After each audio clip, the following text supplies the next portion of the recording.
Hello दोस्तों, स्वागत है आप सभी का हमारे चैनल में। आज हम जो कहानी सुनने जा रहे हैं वो पंचतंत्र की है, जिसका शीर्षक है सियार और ढोल। एक बार एक जंगल के निकट दो राजाओं के बीच घोर युद्ध हुआ। एक जीता, दूसरा हारा। सेनाएं अपने नगरों को लौट गईं। बस सेना का एक ढोल पीछे रह गया। उस ढोल को बजा बजा कर सेना के साथ गए भाट व चारण रात को वीरता की कहानियां सुनाते थे। युद्ध के बाद एक दिन आंधी आई। आंधी के जोर में वह ढोल लुढ़कता पुढ़कता एक सूखे पेड़ के पास जाकर टिक गया।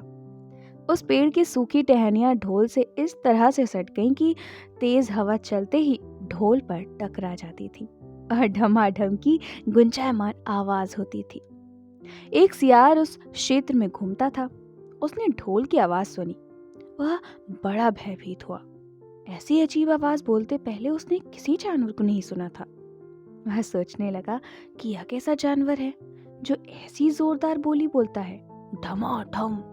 सियार छिपकर ढोल को देखता रहता, यह जानने के लिए कि यह जीव उड़ने वाला है या चार टांगों पर दौड़ने वाला। एक दिन सियार झाड़ी के पीछे छुपकर ढोल पर नजर रखे था। तभी पेड़ से नीचे उतरती हुई गिलहरी कूदकर ढोल पर उतरी। हल्की सी ढम की आवाज भी हुई। गिलहरी ढोल पर बैठी दाना कुतरती रही। सियार बड़बड़ाया, ओह, तो यह कोई हिंसक जीव नहीं है, मुझे भी डरना नहीं चाहिए। सियार फूंक फूंक कर कदम रखता ढोल के निकट गया। उसे सूंघा। ढोल का उसे न कहीं सिर नजर आया और न पैर। तभी हवा के झोंके से टहनियां ढोल से टकराईं। ठम की आवाज हुई और सियार उछलकर पीछे जा गिरा। अब समझ आया, सियार उठने की कोशिश करता हुआ बोला, यह तो बाहर का खोल है, जीव इस खोल के अंदर है।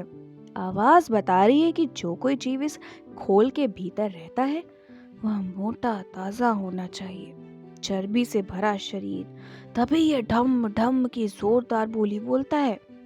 अपनी मान में घुसते ही सियार बोला, ओ सियारी, दावत खाने के लिए तैयार हो जा, एक मोटे ताजे शिकार का पता लगा कर आया हूँ।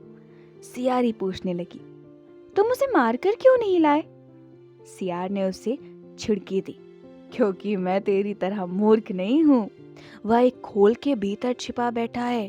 खोल ऐसा है कि उसमें दो तरफ सूखी चमड़ी के दरवाजे हैं। मैं एक तरफ से हाथ डाल उसे पकड़ने की कोशिश करता तो वह दूसरे दरवाजे से न भाग जाता। चांद निकलने पर दोनों ढोल की ओर गए।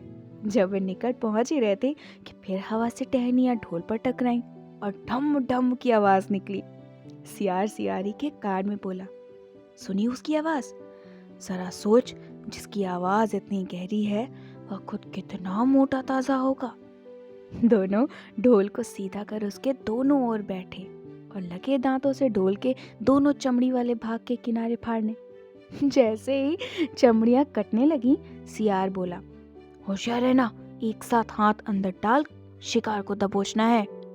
दोनों ने की आवाज के साथ हाथ ढोल के भीतर डाले और अंदर टटोलने लगे। अंदर कुछ था ही नहीं। एक दूसरे के हाथ ही पकड़ में आए। दोनों चिल्लाए, हैं? यहाँ तो कुछ नहीं है। और वे माथा पीट कर रह गए। इससे हमें यह सीख मिली कि बड़ी बड़ी शेखी मारने वाले लोग भी ढोल की तरह ही अंदर से खोखले होते हैं।